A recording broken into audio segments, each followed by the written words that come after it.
Hello friends, यह dictation Ramdhari Gupta खंड first का एक्सरसाइज 37 है। स्पीड 80 वर्ड पर मिनट रहेगी। तो चलिए स्टार्ट करते हैं। स्टार्ट।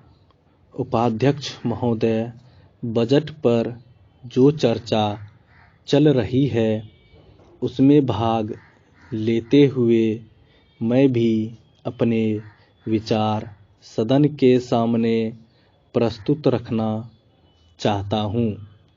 इस पर विचार करते समय दो स्थितियों को हमें दृष्टि में रखना होगा।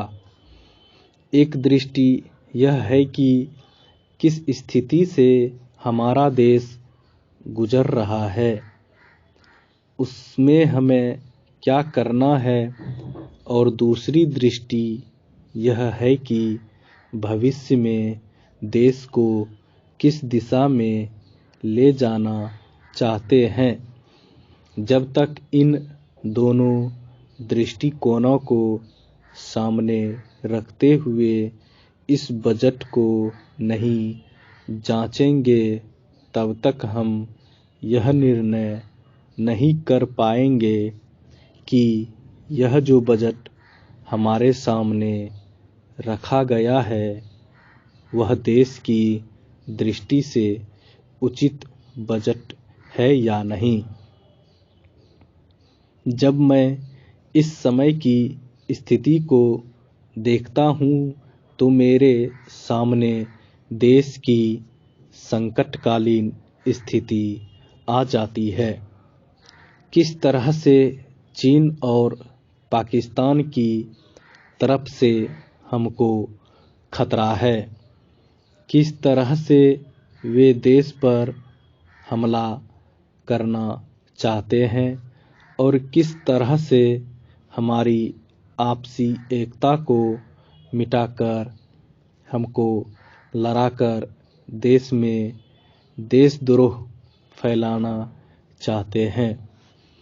इसके साथ ही साथ जब मैं पिछले बजट को सामने रखता हूँ तो मुझे यह कहना पड़ता है कि आज का बजट चाहे जिस स्थिति में भी रखा गया हो, बहुत सुंदर बजट है।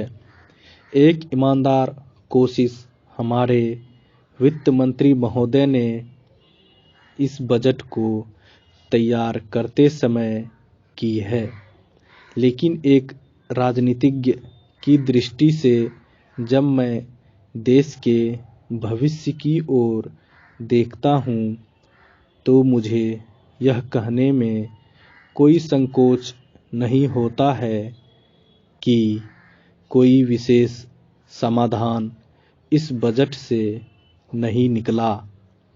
मैं जिस पार्टी से संबंध रखता हूँ उसका जो उद्देश्य है उसको सामने रखते हुए मैं यह कह सकता हूँ कि जो हमारे सामने आदर्श हैं वे सब आज ही पूरे नहीं हो सकते।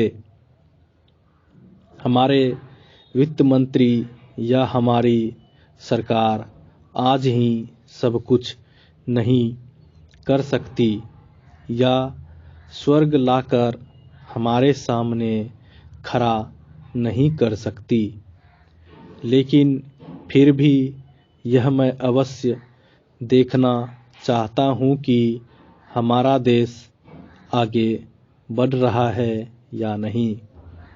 जिस दिशा में हम आगे नहीं बढ़ रहे हैं उसे देखकर मुझे निराशा अवश्य होती है।